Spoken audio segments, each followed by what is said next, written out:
नमस्कार मित्रांनो, आज या व्हिडिओमध्ये आपण हॉटेलच्या लँडस्केपिंगबद्दल जाणून घेणार आहोत. हे एक महाबळेश्वरचं हॉटेल आहे. खूप सुंदर टुमदार एक रिसॉर्ट टाईप हॉटेल आहे आणि याचं लँडस्केपिंग बघितलं आणि खूप छान वाटलं आणि काही क्लिप्स मी शूट केल्या आणि त्याच्याबद्दलची माहिती मी तुम्हाला या व्हिडिओमध्ये देणार आहे. तर हॉटेल लँडस्केपिंग हे काय असतं? हे हॉटेलचा जो परिसर असतो, जितके पण स्क्वेअर फूटमध्ये ते हॉटेल आहे, तर त्यांनी आधीच ठरवलेलं असतं की इथे एवढ्या परिसरात रूम्स असणार आहे आणि बाहेरचा एवढा ओपन एरिया असणार आहे. तर जो ओपन एरिया आहे तिथेही बँक्वेट्स असतं, ओपन गार्डन लॉन्स असतात, काही रिक्रिएशन हॉल असतात, तिथे स्विमिंग पूल असतं, पाथवेज असतात आणि त्याच्या मध्ये जी जागा मिळते तिथे लँडस्केपिंग हे तयार केलं जातं आणि ते खूप सुंदर दिसतं आणि त्याचा खूप सारा उपयोगी असतो. तर ते आपण आज जाणून घेऊया. तर हॉटेल लँडस्केपिंग म्हणजे हॉटेलच्या बाहेरील जी जागा आहे, जो ओपन एरिया आहे, त्या परिसराची रचना जिथे नैसर्गिक आणि मॅनमेड म्हणजे मानवनिर्मित काही घटकांची आपण सांगड घालतो आणि तो परिसर खूप आकर्षक आणि आरामदायी आणि निसर्गरम्य बनवतो. आणि ह्याचा मेन जो उपयोग आहे म्हणजे हॉटेलमध्ये जे आपले ग्राहक येतात, कस्टमर येतात, गेस्ट येतात, त्यांच्यासाठी ते खूप आकर्षणाचं एक केंद्रबिंदू बनतं आणि खूप छान वाटतं त्यांना. तर त्याच्यासाठी आपल्याला काय काय लागतं? एक हिरवळ आणि असे गार्डन्स लागतात. तर आकर्षक लॉन आपण बनवतो आणि सीझनल जे फ्लावर्स आहेत त्याचा उपयोग करतो आणि सुंदर झाडं असतात त्यांची लागवड करतो. त्याच्यामध्ये पाण्याचे आपण वॉटर बॉडीजही ठेवू शकतो, पाण्याचे स्तोत्रही बनवू शकतो, जसं काही छोटे मोठे कारंजे तयार करू शकतो, कृत्रिम धबधबेही बनवले जातात आणि स्विमिंग पूलचा एरियाचा जो आजूबाजूचा एरिया आहे तिथेही आपण लँडस्केपिंग करतो.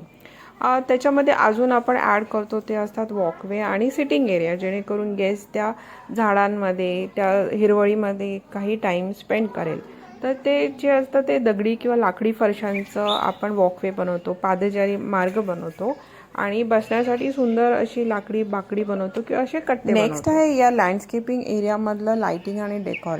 रात्रीच्या वेळी या लँडस्केपिंगमध्ये आपल्याला लाईट सोडावी लागते, जेणेकरून परिसर उजळून निघतो आणि लँडस्केप आपल्याला दिसते. कारण की रात्रीच्या सनसेटनंतर पण ही गेस्ट आपल्या आउटडोर एरियामध्ये त्यांचा सहवास असतो, त्यांची रेलचेल असते. तर लँडस्केपिंगचा फायदा काय आहे? तर ते आपले जे गेस्ट आहेत हॉटेलमध्ये राहणारे, ते त्यांना आकर्षित करतात आणि निसर्गाच्या सानिध्यात त्यांना राहिल्यासारखं वाटतं.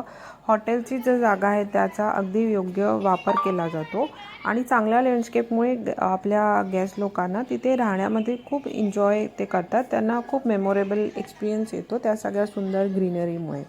तर हॉटेलच्या लँडस्केप सांभाळण्यासाठी, त्याला छान ठेवण्यासाठी काही टिप्स आहेत. तर लँडस्केपिंग हे प्रवेशद्वारापासूनच चालू होतं. तर गेट आहे, गेटच्या बाजूला छानपैकी लँडस्केपिंग केले आहेत.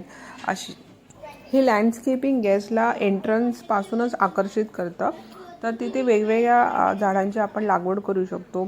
सीझनल हंगामी कलरफुल फुलांची झाडं लावू शकतो आणि भरपूर सनलाईट असलेला, प्रकाश असलेला पायवाटा आपण गेस्टच्या एंट्रन्सपासून आतमध्ये त्यांच्या कॉटेजेसपर्यंत जाण्यासाठी बनवू शकतो आणि त्याच्यामुळे खूप अट्रॅक्टिव्ह हा एंट्रन्स वाटतो. आणि दुसरा उपयोग असा आहे, आपले जे गेस्ट आहेत त्यांना आपण बाहेर वेळ स्पेंड करण्यासाठी, व्यतीत वेळ घालवण्यासाठी आपण त्यांना प्रोत्साहित करतो.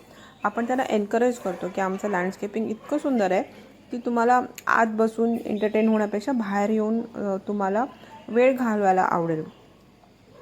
दुसरी टिप आहे की फक्त लँडस्केपिंग अट्रॅक्टिव्ह करून चालत नाही, त्याच्याही पलीकडे जाऊन आपल्याला काही लाऊंज डेक बनवावे लागतात. काही फायर पिट्स म्हणजे शेकोटीसाठी आपण छोटे मोठे खड्डे तयार करू शकतो, जेणेकरून रात्री आपण शेकोटी पेटवू शकतो आणि सावली, झाडांची जी नैसर्गिक सावली बनते त्याच्या खाली आपण काही कॉफी टेबल सेटअप करू शकतो आणि तिथे गेस्ट बसून आपली टी कॉफी एन्जॉय करू शकतात. आणि हे सगळं लँडस्केपिंग बनवण्यासाठी ऑब्व्हियसली तुम्ही एखाद्या गार्डनरची हेल्प घेणार आहात. मेंटेन करण्यासाठीही माळी लागणार आहे. प्रोफेशनल गार्डनर किंवा प्रोफेशनल गार्डनिंग कंपनीला तुम्ही अप्रोच केला पाहिजे, त्यांची मदत घेतली पाहिजे. आणि 9 to 6 हे गार्डनिंगचं काम असतं. सूर्यास्तानंतर गार्डनिंगचं काम होत नाही, हे आपल्या सगळ्यांना माहिती आहे. तर त्याची देखभाल करण्यासाठी आपण अशा वनस्पती घेतल्या पाहिजे की त्या कमी किमतीत, कमी देखभालीमध्ये पण खूप छानपैकी फुलतील आणि त्यांचा देखभालीचा खर्च कमी होईल. आणि स्थानिक वनस्पती वापरायला आपण प्राधान्य दिलं पाहिजे. फुलांची फळांची झाडं ही आपल्या स्थानिक त्या एरियामध्ये जी आहेत तीच आपण वापरली पाहिजे. दुसरी टिप आहे, रात्रीची आपली लँडस्केपिंग आपण आकर्षक बनवायला काही वातावरण निर्मिती केली पाहिजे, जेणेकरून सजावटीच्या माळा ज्या लाईट्स असतात त्या आपण सोडू शकतो. काही निवडक मोठ्या झाडांवर आपण लाईटिंग करू शकतो. वरनं खाली येणाऱ्या अशा माळा ज्या आपण दिवाळीत यूज करतो त्या आपण यूज करू शकतो. आतमधून जे पाथवे जातात त्या पाथवेमध्ये आपण छोटे छोटे दिवे लावू शकतो.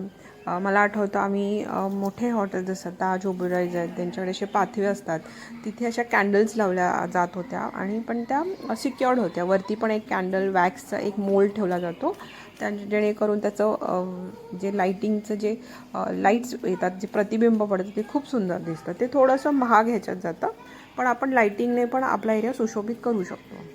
आपलं हॉटेल जर पेट फ्रेंडली असेल, जर प्राण्यांना घेणं अलाउड करत असेल हॉटेल, तर हॉटेलमधल्या झाडांची पानं ही बिनविषारी असायला पाहिजे. कारण की पेट लोक काही पानं खातात आणि त्यांना त्रास होतो असं ऐकण्यात आलं आहे. तर ते पेट फ्रेंडली आपली सगळी झाडं आणि पानं फुलं असायला पाहिजे. आणि हे सगळे लँडस्केपिंग मेंटेन करण्यासाठी तुमचं वेळापत्रक जे आहे, जे टाईमटेबल तुम्ही बनवणार आहात ते खूप चांगल्या प्रकारे बनवायला पाहिजे आणि त्याचं वेळोवेळी त्याचं सुपरविजन करायला पाहिजे. ती जागा तुम्ही स्वच्छ ठेवली पाहिजे, जेणेकरून गेस्टला तिथे जाता येता छान वाटेल. सुकी पानं सारखी पडत असतात झाडांवरून, तर त्याचा क्लीन करण्याचा एक शेड्यूल बनवायला पाहिजे. क्लिनिंग मटेरियल तुम्ही तुमच्या गार्डनर्सना किंवा रूम अटेंडंटना उपलब्ध करून द्यायला पाहिजे. मोठ्या हँडलचे झाडू असतील आणि ते सगळा कचरा कसा डिस्पोज करायचा हे पण तुम्ही त्यांना शिकवलं पाहिजे. आणि परत छाटणी झाडांची कशी करायची, केव्हा करायची हे तुमचं प्रोफेशनल गार्डनर ठरवेल. त्या टाईमटेबलप्रमाणे तुम्ही ते केलं पाहिजे. तुमचे जे फ्लावरिंग बेड्स तुम्ही तयार करणार आहात, म्हणजे सिमेंटचा असा एक खोका तयार केला जातो किंवा विटा दगडांचा केला जातो, त्याच्यामध्ये माती टाकून, जे तुम्ही समोर आता बघतात पिक्चरमध्ये, त्याच्यामध्ये माती टाकून फुलांची झाडं लावली जातात जास्त करून. त्याच्यामध्ये पाण्याचा निचरा म्हणजे पाण्याचा निचरा छान व्हायला पाहिजे. पाणी तिथे साठून नाही राहायला पाहिजे, जेणेकरून झाडांची मुळं ही खराब होतील. आणि तुमचं जे काही हंगामी टाईमटेबल आहे, जे काही सीझननुसार तुम्हाला काही चेंजेस करायचे आहेत, खतं टाकायची आहेत, कीटकनाशकं वापरायचे आहेत, ते सगळं तुम्ही तुमच्या टाईमटेबलप्रमाणे केलं पाहिजे. त्याच्यासाठी तुम्ही प्रोफेशनल लँडस्केपिंग करणारे गार्डनर्स कंपनीची हेल्प घेणं आणि त्यांना तिथे 24 तास नाही तर ॲटलिस्ट 9 to 6 शिफ्टमध्ये ठेवणं खूप गरजेचं आहे. या पूर्ण व्हिडिओमध्ये काही फुलांची आपण रोपं बघितली आहेत, झाडं बघितली आहेत. त्यांची नावं मी पुढे देण्याचा प्रयत्न करीन, जेणेकरून तुम्हाला त्याचा उपयोग होईल. आणि आय होप तुम्हाला हा व्हिडिओ आवडला असेल आणि असेच व्हिडिओ बघत राहा आणि सपोर्ट करत राहा. तोपर्यंत हॅपी हाऊसकीपिंग. बाय.